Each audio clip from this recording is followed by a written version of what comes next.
Want to know about the Cape Leveque Road? In this episode, we'll tell you all about it. Where we stayed, what we did, and did we enjoy it? Well, yes we did. Hello, we're Simon and Maureen Forrest, and this is Extracting the Richness.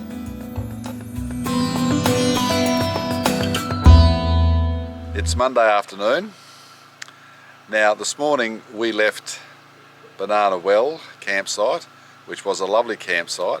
It's a bush campsite. There were some powered sites, but we chose to have an unpowered site. Indeed, that's all we could have because we didn't have any reservation, but they did fit us in.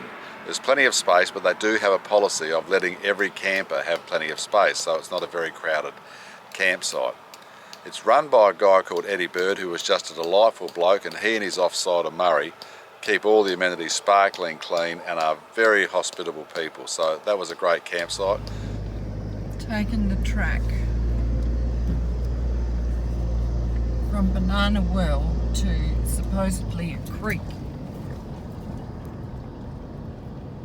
We got to a big open marsh area and believe that's the creek, but have turned around because there's no water in the creek and uncertain about when the tide will re-enter the creek. Interesting track, very picturesque, very bumpy and pretty sandy at this stage. Lucky you've got a good driver. Oh, and his name is Simon.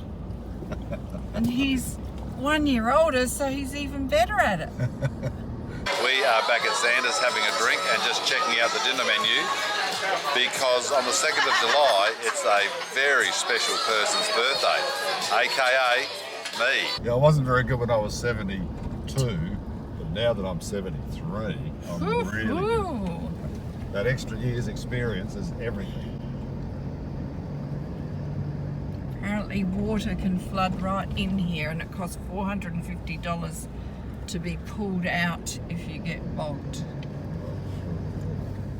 God, that is so ridiculously. We've driven from the campground at Banana Well to what the locals refer to as the creek. Now you can see this is, not quite, it's not high tide yet, so even more water comes up here. I guess out there is the Indian Ocean, but the definition of creek is one of perspective and relativity, because we are used to coming from Adelaide, where we have the Torrens River. Hello, check the Torrens River against this little creek. But lots of people come down here fishing and looking for mud crabs. How beautiful is that?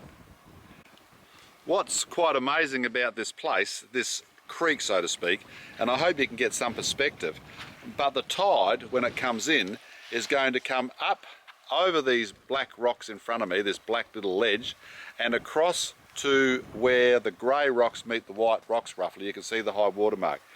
So once again, the tide difference is just amazing, something like we've never seen. We're looking forward to going to Derby and watching the tide go in and out against the jetty. They reckon that's an amazing thing, so we're hoping to do that later in the month. But for now, this is spectacular. I'm so glad we came here. Nearly chickened out. Not far north of Banana Well is the Beagle Bay community. It's the home of the Sacred Heart Church. The church is famous for the astonishing use of mother of pearl shell. The shell adorns the altar, the walls, the window frames, the floor, and the stations of the cross. Human endeavour. Amazing.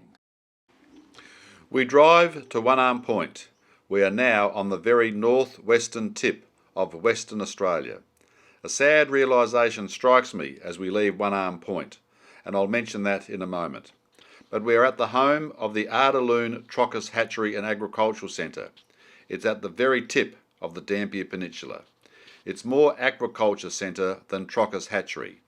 Trochus is the shell that was once used to make buttons, but the invention of plastic and plastic buttons killed the Trochus industry. So the hatchery is now home to the various sea life that live in the water around Cape Leveque and One Arm Point, the tip of the Dampier Peninsula. This was again a great tour, very worthwhile. The young bloke doing the talking was highly entertaining and informative. And being a traditional owner, he is able to catch and slaughter turtles for food. An amazing fact about turtle hunting: he told us that when he sees a turtle in the water, he places one hand on top of the turtle shell and one hand at the bottom of the turtle shell. A turtle, when panicked, will always swim upwards. He steers it towards the boat, and he and his mates drag the turtle into the boat. One of our granddaughters is a shell collector. Trochus shells were for sale.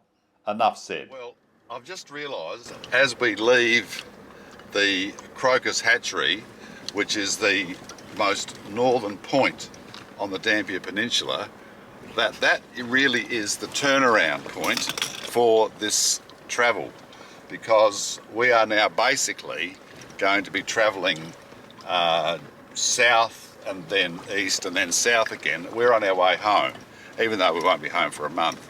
We will now be going no further west or no further north. We're heading back. It's quite a sad moment, really. On the way home from the Trochus Hatchery to Banana Well, we stop at the Cygnet Bay Pearl Farm. We don't buy pearls because we've already bought them at the Willie Creek Pearl Farm through Maureen's new best friend, Pam. It's a rock and roll drive out of Cygnet Bay Pearl Farm. Brief stop. And we have to get back to our camp at Banana Well because we've got to cook a roast. Not so much a roast, but a splayed chicken cooked over charcoal. Delicious. We'll definitely be doing that again. So, how good's the Cape Leveque Road? Well, we think it's really, really good. It's a long, straight, flat, sealed road.